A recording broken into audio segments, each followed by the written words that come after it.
Kakati bwenjogerera ng'obwakabaka bwa Buganda buvuddeyo ku nsonga z'aba political prisoners abakwatibwa regimu ya Mwami Yoweri Kaguta Museveni era nga bugenda maaso n'okugamba nti gavumenti esaanidde okuba ng'eririizinga ng'eta ba political prisoners bonna be yakwata ab'ekibiina ekya National Unity Platform kubanga tebalina musango bamaze nabo ebbanga ddene eriwera ne babuliddwa evidence ezibalumika nti bano ddala omusango babakwatirako baaguzza.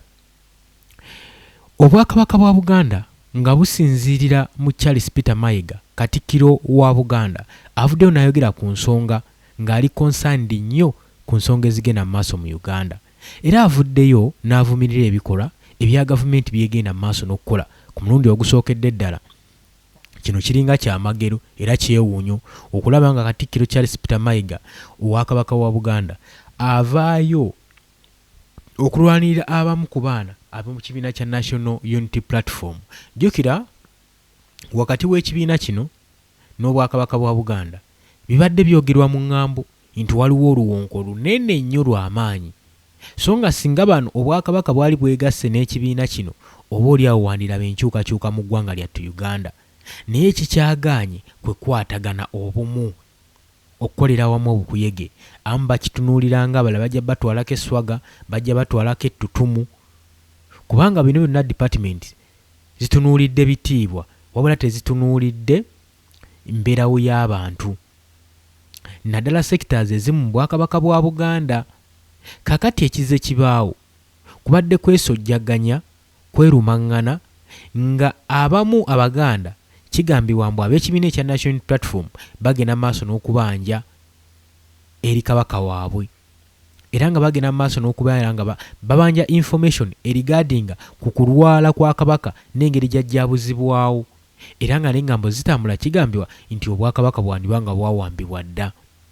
Oli ku Yugi Update TV nkulamusizaako nnyo kuliko obwakedde abali mu diaspora mbatumiddeko nnyo mukola kyamaanyi nnyo okwekuumira ku mayengo gano aga Yugi Update TV. Kakati wano tuba tusimbudde lwaki tulutta obudde bwaffe okwogera ku nsonga zino. Ensonga zino y'ensonga gye tutalina kubuusa maaso kubanga obwakabaka bwe buvaamu eddoboozi obwakabaka ate nga gwe mutima gw'eggwanga erya Uganda gusetolinze wano mu Central we guvaamu eddoboozi lyandiwulibwa era liyinza okuba lyamwanguka olw'ensonga nti nno buno nabo bwakabaka bulina gavumenti eyaabwo era bulina ne paliyamenti eyaabwo etuula. Kakati bino ebigambo Charles Peter Mayiga yabyogeredde mu paliyamenti y'Obuganda ng'etudde nga bagenda maaso n'okwogera ku nsonga zino lwaki abaana ba Buganda bagenda maaso n'okuyisibwa ng'ekyonzeera mu nsi yaabwe. Akalulu kaggwa ebigambo bingi byayogedde agambye nti nno ng'asinziira Emmengo agambye ab'obuyinza lwaki babeera tebatta bannabyabufuzi bonna abaali bavuganya gavumenti abaakwatibwa ku nsonga z'ebyobufuzi kakati okulonda nga we kugenze election period zaggwako era Charles Peter Mayiga agenze maaso n'okukkaatiriza nti lwaki baba tebaliriizinga Eddie Mutwe kubanga n'ensonga zibaamukwatira regimu erakinga evidence ku nsonga za Eddie Mutwe era ng'agamba Eddie Mutwe agenda maaso n'okukyajingibwa charges ezirinkingibwa ku bubbi saako ne political activities. Omusango gwe oba keesi ge etwaliddwa mu kkooti enfunda eziwera ng'era egenda maaso n'okwattractinga public ku ngeri ki kkooti gy'egikuttemu era edrawinze nnyo political tension mu ggwanga lyattu Uganda ku nsonga eno eya Eddie Mutwe. Jjukira nti Eddie Mutwe ono okwatibwakwe wemanga nkujjukizzaamu katono ngene nga sinnagendayo eyo kansooke maliriza ebigambo bino n'oluvannyuma tunaayongerayo. Charles Peter Mayiga ku luno atutte obuvunaanyizibwa n'agenda mu maaso n'okusindika eddoboozi eri gavumenti ng'era agenda mu maaso n'okukola order ng'abalagira baliriizinge Eddie Mutwe saako ne ba political prisoners be baakwata bakoleegizi be bonna bonna aba Eddie Mutwe abaakwatibwa mu biseera by'akalulu engeri gyekiri nti nno akalulu kawedde waaki bano temubata lwaki temubaddiza eddembe lyabwe ne bagenda ne balya butaala? Abagamba lwaki temubata ne bagenda ne balya butaala? Abagamba siraba nsonga egenda mu maaso na kukuuma baana bano mu kkomera era temulina kye muganyulwamu. Gino gy'emiti emito. Akalulu kaggwa. Bano be bantu balina famire zaabwe, balina obuvunaanyizibwa. Mubaleke bagende balabirire famire zaabwe. Akagege kiri nti nno temusobola balabirira, temusobola na wadde bakompasetinga singa bizuulwa nti nno mwabakwatira kikyamu. Era Obwakabaka bwagambye nti prosecution elakinga credibility evidence. Obujulizi obulumika bano okubasiba bwababula era tebalina na kimu kye bayinza kwekwasa okuggyako kye basigaza kimu. Bagende mu maaso n'okuta abaana bonna abakwatibwa mu bintu eby'ekiyaaye okuba nga baagala okunafuya ekibiina ekigenda mu maaso n'ovuganya ligimu eno. Takomye ku ebyo wabadde ayogera mu Buganda ku Bulange Mmengo. Agambye nti ab'obuyinza lwaki bagenda mu maaso n'okuba nga bakuliriza ensonga y'ebyobufuzi okusalirawo future z'abaana bano. Era n'agamba engeri gye kiri nti akalulu kaawedde era kaggwa, era tusaba n'obuwembeefu mutwale obwenkanya abo bonna abaakwatibwa, abatrayingibwa, abaakwatibwa mu nsonga z'ebyobufuzi baliriizingibwe, bateebwe baddizibwe eddembe lyabwe. Era n'agenda mu maaso n'okweshoninga ku Eddie Mutwe ng'agamba Eddie Mutwe kigambibwa nti yeenyigira mu bubbi era nga kiyabba yali sweta. Osobola okiteebereza ekyo? Emyezi gye bamututte mu kkooti mingi egiwerako era kkooti n'ebula obujulizi. Lwaki temumuta? Obujulizi bwababula. Muta abaana abo kubanga akalulu kakoze eki kawedde. Wemba nga mbajjukizaamu Eddie Mutwe ono amanyikiddwa nnyo nga Eddie Mutwe naye nga amannya g'amatuufu ye Edward Ssebuufu. Edward Ssebuufu ono amanyikiddwa ennyo ng'omuwagizi w'ekibiina kya National Unity Platform era munywanyi wa Robert Kyagulanyi Ssentamu amanyikiddwa nga Bobi Wine, omukulembeze w'ekibiina kino. Era gye buvuddeko abadde agenda mu maaso n'okuwera ennemba n'emisango egigambibwa nti yeenyigira mu violence ne offences ezaazi bamuteekako ng'ez'obubbi. Kino ne kirweyizinga political tension ne activities. Kakati we yakwatibwa ne banna abalala abawagizi b'ekibiina kino ekya National Unity Platform. Era keesi eno egenze mu maaso n'okudowinga tension si mu Uganda mwokka wabula mu nsi yonna mu by'obufuzi. Baprosecutor bamaintaininze nti charges zino zibeesinga ku criminals emisango gye bazza nga bawagira ekibiina kino ekya National Unity Platform. Era nga bagamba abantu nti bano tebalina kye babalanga kirala kyonna wabula okuggyako ensonga ezeekuusa ku political motivations zibabalanga. Jjukira nti nno mu biseera byonna ebiseera eby'okutransforminga ensi okukyuka wabeerawo bayita prisoners, political prisoners. Kati Eddie Mutwe ne banne beesanga nga be bano. Mwe mulimu Akileo Kivumbi, mwe mulimu Waiswa Mufumbira, omwe tujja okugatta Bobby Giant naye yakwatibwa. Abamu balinkingibwa ku misango gye ngenda okuba nga mbabuulira awo, naye nga eno yalinga advantage ya gavumenti okwagala okukwata abantu bano. Eddie Mutwe tujjukira bulungi nnyo okwatibwa kwe. Yakwatibwa ababyokwerinda ng'era okwatibwako ekigambibwa nti bali batagetinga ba members akaseera ako ab'ekibiina kya National Unity Platform, era nga bagamba nti ono yali yeenyigidde mu kumobilizinga political activities mu ggwanga. Kyokka nga si musango omuntu yenna okuvayo n'awagira oba n'amotivatinga abantu abalala okwagala ekibiina kye ye kyaba ayagala, kubanga ebyobufuzi binga bya ddiini asinga okubuulira enjiri yasinga okuweza abantu. Bukyanga atwalibwa mu kkooti musajja wattu, kkooti evuddeyo enfunda eziwera, kyokka ng'embeera gy'alimu si nnungi era nga yeetaaga bujjanjabi obw'amaanyi n'ekyewuunyisa, kkooti egenda maaso n'okumwongerayo eruzira ng'egamba nti obujulizi tebunnalabika obulumika ono. Ba defensive lawyer enfunda eziwerako bagamba nti prosecution ku side eya gavumenti yabulwa obujulizi obulumika bano bonna abaakwatibwa era abatemezi mabega w'omutayimbwa terina musango gwe bavunaana, okuggyako okutiisatiisa embeera n'okulaga ki ekigenda mu maaso nti b'amaanyi, nti be baana baliwo mu mulembe guno. Nkujjukiza bulungi nnyo Eddie Mutwe yakwatibwa abeekoolinda abaali tebamanyikiddwa era n'abuzibwawo ennaku eziwera, n'oluvannyuma ekibiina kya National Unity Platform nga kiyita mu mukulembeze waakyo Robert Kyagulanyi Ssentamu kyafulumya lipooti ku Twitter nga kigenda mu maaso n'okulanga okubulawo kwa Eddie Mutwe.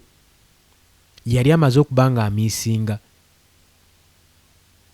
wabula ebitongole byonna ebikuumaddembe all security agencies saako ne security projects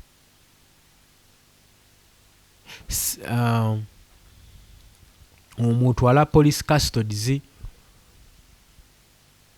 mu magye bamuwenja nga talabikako, era ekibiina kyavayo enfunda eziwera nga zibanja Eddie Mutwe ono, wabula ab'okwerinda nga bagamba bo mu facility zaabwe taliiyo era tebamulabako. N'oluvannyuma nga wayiseewo wiiki nga ziizo kyazuulibwa nti Eddie Mutwe yali awambiddwa ab'obuyinza bamukwata mundu abataategeerekeka era nga baakulibwamu Jero Muhoozi Kainerugaba, era byagenda okuzuuka nga Muhoozi agenda maaso n'okupositinga Eddie Mutwe ng'alaga embeera gye yali mu critical condition, embeera gye baali bamuyisizzaamu, era n'avayo n'aleeranga ne yeewaana nga Eddie Mutwe bw'agenda okuba nga amuyigiriza olunyankole mu basement. Tiyakoma ku ekyo, yakyobola eddembe lye ngeri y'obuntu omuntu, n'amusalako enviiri n'amutuusaako ebisago, ebikolwa bingi nnyo ebyesitaza bye baamukolako era byannyonnyola wano yabinnyonnyola nga akankana n'okukankana, wabula akazito we kabameraako nga pressure esusse mu internal ne external ne bamutwala mu kkooti, wabula mu kkooti yatwalibwayo nga n'okukankana akankana n'ekyewuunyisa, era omulamuzi yamumma bbeiro okugenda okuba nga afuna treatment egasa. Kitegeeza ki? Gavumenti yali etagetinze okukwata Eddie Mutwe ono. Oli ku Yugi Update TV kosinzo bango otuwuliriza, sisobola kulyaza amaanya butakuwa bigambo bya Charles Peter Mayiga okulaga Obwakabaka engeri gye bwayanukudde mu nsonga eno. Njagala ozeewulirireko. Ebyokulonda nga bwe byaggwa, tusaba wabeewo obutebenkevu obwannamaddala abwakwatibwa olw'obusongasonga obw'ebyobufuzi bateebwe. Kyova olaba tebasobola na kuleeta babate, kubanga n'obujulizi obubaluma tebuliiyo. Eddie Mutwe simanya yabba akasimu oba yabba sweta. Kakati sweta nandibadde kiki bannaffe? Eddie Mutwe yabba sweta awere nemba n'emisango bamukuddemu amannyo bakoze batya. Lwaki tebamuta? Okulonda kwaggwa. Twalaba n'okukyanga obululu bw'abalonzi ate awangudde ne bakola bwe bati ebimu biri ku butambi temubirabangako ate afunye bululu ate n'alangirirwa nabyo byaliwo abakuuma ddembe baakuba abantu ne bakuba na bano bannamawulire emiggo. Katikkiro Charles Peter Mayiga si bye bigambo bye yakomyeko byokka byokka, wabula yagenze mu maaso n'okubanga azuukusa bannayuganda nga bagamba ebintu bingi bye tulabye Lugimu eno ezzeekola, ssaako n'okukyusakyusa ebyava mu kulonda nga gavumenti egenda maaso n'okulangiriramu abatali balonde. Bino byonna bagamba temwabiraba, mwabiraba. Nakugambye waki nkuwadde amawulire gano, gwe mulundi ogusoose okulaba Katikkiro Charles Peter Mayiga ng'ali ku sayidi ey'opposition ng'agezaako kulwanirira bannansi be. Tetumanyi kakodyo ki akali wano, naye oba oliawo gavumenti ey'owakati weenaayogera tomanya wayinza okubeerawo enkyukakyuka ku baganda baffe abali eyo ababonaabona, abaasibibwa obwemage, abalangibwa obwemage naye nga bagenda mu maaso n'okuweera ennemba n'emisango gino. Baakwatibwa mu biseera ebyakalulu nga bagenda mu maaso n'okuwenjiza ekibiina kyabwe ekya National Unity Platform akalulu. Abamu nno emisango gye baakwasibwako w'ogitunuulira olabira ddala nga waliwo injustice mu judiciary. Olw'ensonga nti nno gavumenti etagetinze nnyo ekibiina kya National Unity Platform ssaako ne activities zaakyo, nga buli mulimu gwe bagenda maaso n'okukola gavumenti eguyingirira era ng'egufuula criminal ku sayidi yaabwe. Kyokka we bava eri abawagizi b'ekibiina kya NRM ne bagenda maaso ne bakitinga ne exercisinga activity y'emu ekibiina kya NUP kye kibadde kikola, tebabakwatako era teri abakuba ku mukono, wabula ebyabwe bye birungi bye bitabanga misango, wabula bano abalala babikola babaziza gwa naggomola. Okugeza abasibaawo bonna abasinga omuli Bobby Yanga, omuli Akileo Kivumbi, omuli Gaddafi, omuli Waiswa Mufumbiro n'abalala bangi besimenye, bano baakwatibwa nga balangibwa mbu nno bagenda mu maaso n'okuba nga bakola military drill, bakola military parade. Naye oluvannyuma lw'okwogera ebyo byonna ate obutambi bwalabika nga NRM erina abawagizi agenda mu maaso n'okukola ekikolwa kye kimu mu nfaanana y'emu ekibiina kya National Unity Platform gye kyali kikoze. Bwe baamala gavumenti yagifuula nkwaso era negenda mu maaso n'okufulumya amateeka nga UPDF Amendment Bill, naye ng'ekigendererwa kyabwe baagala kukwatirwako kibiina kino ekya National Unity Platform ne kale y'emmyufu gye bambala. Era gavumenti yatandika okuyigganga omu ku omu ng'abamu basangana mu maka gaabwe, negenda mu maaso n'okubakwata n'ebasiba nga basinziira ku kiteekateeka kye baali bamaze okutondawo, newankubadde abamu baakwatibwa etteeka lino terinnabagibwa. Njagala nkulage akatambi nga wookalaba ab'ekibiina ekya National Unity Platform nga bagenda mu maaso n'okubeera nga bakola activities zaabwe nga parade. Bole bakusomere bakola parade.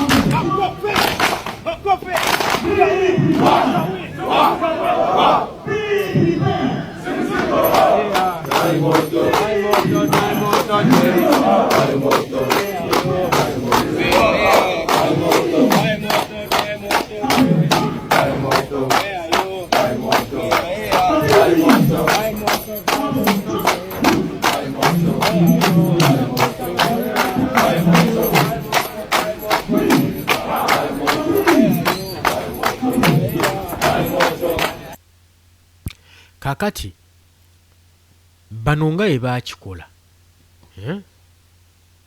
bano nga baakikola y'engeri y'emu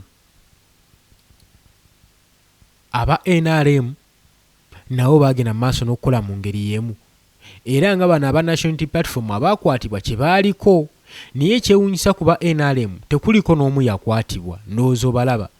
bali mu kuba military drill eyo parade namba bano si bamaji bano bawagizi ba kibiina kya National Resistance Movement ekya NRM waggulu mu kale myufu be bawagizi betwandiise ba foot soldiers ab'ekibiina kya National Unity Platform era bakwatibwa era jjojuzi twalaba nga bavaayo nga bakowoola kooti ekowoola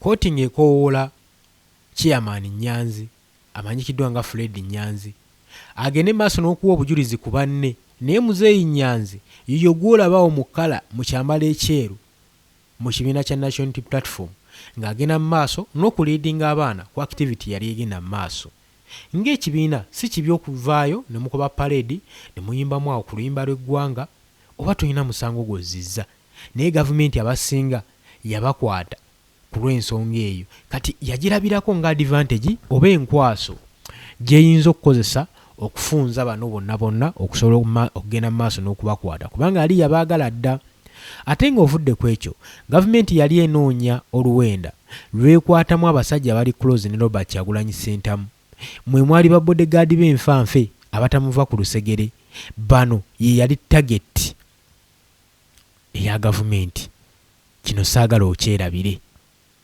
abamu we bakwatibwa ne babulwa obujulizi nti ku parade tebaaliyo baasigala babakutte nga Waiswa Mufumbira baasigala babakutte nga babanywezeza nga kibanoonya ki kijjayo amakulu ng'ekibiina kya NRM kivaayo kirangirira ng'omwaka ogwa 2026 wekikyagala kubanga kiddamu okulaba oludda oluvuganya gavumenti eri mu buyinza wadde n'akamu era baagenda mu maaso n'okukwata abakulembeze b'ekibiina kino ekya National Unity Platform saako n'okukwata abo nga babalinkinga nti baagenda mu maaso n'okukola military drill ku headquarters ekitebe ekya National Unity Platform wali e Makerere Kavule naye byonna nga si we byali si bituufu kakati we tufunayo abantu nga bano ne baadvocatinga ku nsonga eno ne bavaayo okulwanirira ba political prisoners abatalina musango abo boolabaawo saawa zino akatambi boolaba bawanuka ku mmotoka abo bonna bawagizi ba kibiina kya National Platform abaali bakwatibwa ba political prisoners naye nkusesaaki awo akatambi kakulaga nga baba transferringa okubajja mu nfo ze baali babataddemu nga mbo babatwala mu civilian court nga babajja mu military court Martial Court yali egenda maaso n'okubawozesa nti emisango gye balina gya naggomola kati olw'akazita akabatuulamu nga bayisizza kya Management Bill bagenda maaso n'okubata babaliizinge babatwale mu kye bayita Supreme Court ewozesa abantu ndowooza munfuna awo wonna omuvuyo we gwatandikira nga nzolaba omukulembeze yagezaako nnyo okubeera ng'atangira embeera yonna egenda maaso obona bonna bujulizi obukulaga enkola eya demokrasiya butya gavumenti ya wano weegikwatamu oyinza okugamba lutalo lwali mu Uganda nti oba Uganda yali efunyemu obuzibu nga balumbiddwa baali lutalo wakati wa byokwerinda saako n'abawagizi b'ekibiina ekimu nga gavumenti ekondakitina kibayita operation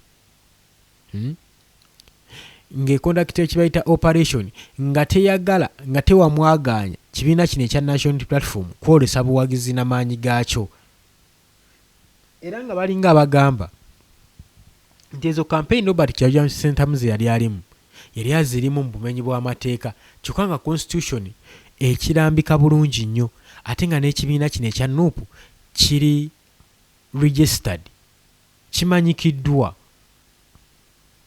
so tewaba nsonga waaki kibeera kigaanibwa oba kimmibwa omwaganya okondakitinga activities zaakyo zonna zekyagala okugenda nazo mu maaso omuvuyo nno gwatandika mu mobilization tour ekibiina kya National Unity Platform zisaakyokera mu mwaka gwali gwa 2024 bagenda mu maaso n'okukola bakiyita batya tour zaabwe mobilization tour okulaga amaanyi wawe batuuse nawawe bayinza okuba nga batuuse mu kalulu. So akalulu kano aka 2026 tukkirize oba tugaane ekibiina kya National Unity Platform kyali kyetegese ekimala ng'era kyagala kujjako gavumenti era nga kyagala kutwala buwanguzi era nga ye baakikola. Kakati omuvuyo gwonna gw'olaba obunkenke obuliwo nti kati gavumenti oba eyagala oba teyagala erina okutaba political prisoners. Lwa nsonga yabula credibility, yabula source of evidence. Omanyi waliwo enjawulo wakati w'ebyo by'omanyi n'ekyo ky'osobola okukakasa. Kati ebyo byonna byonna bagenda maaso n'obbasibako byesi bimanyikiddwa biwawalira mu matu aba oliawo ag'abalamuzi ag'abannansi n'ebirakinga credibility tebirina maanyi olw'ensonga nti nno tewali bujulizi bulumika bano. Kati gavumenti mu kunaaba ensonyi mu kifo ky'okubata yasalawo esigale ng'ebaditeininze ng'eyagala kwolesa maanyi era enafu y'ekibiina kino ekya National Unity Platform naye ekibiina kyasigala kiri gomite, kyasigala kiri bumu nga kiyimiriddewo eri abantu baakyo abasaddaase obulamu bwabwe, abasaddaase buli kimu okulwanirira enkyukakyuka mu ggwanga lyattu Uganda. Bano boolaba oyinza obbatunuulira n'obanyooma weewaawo ba political prisoners neebazannye loolo nnene nnyo mu kukyusa eggwanga n'omu kulabula eggwanga oba mu kulwanirira eddembe. Naye ekyewuunyisa bannansi temuvuddeyo kulwanirira ddembe lyabwe. Mu kaseera babadde babeetaagira mwe temubaddeewo. Bo baasalawo okubeera nga bayiwawo omubiri. Tomanya Mwami Yoweri Kaguta Museveni okimanyi yaggwa enfunda eziwerako bukyanga nga yeesimbawo mu myaka gy'ekinaana ekyo naye lwali olunaku lumu lwe yavaayo n'agumiikiriza. Kati mmwe abali eyo abaddeyo ne mujejemba Robert Kyagulanyi Ssentamu yakasaavinga ebisanja 2 alemeddwa okugenda ku ntebe y'obukulembeze. N'olwekyo okusinza ku ssemateeka nga waatugamba mbu bla omukulembeze alina okufuga emyaka ebisanja 2 entebe agibute agiteeraani. Gw'oba olaba ani ali fit okutuula mu ntebe ya Robert Kyagulanyi Ssentamu mu National Unity Platform?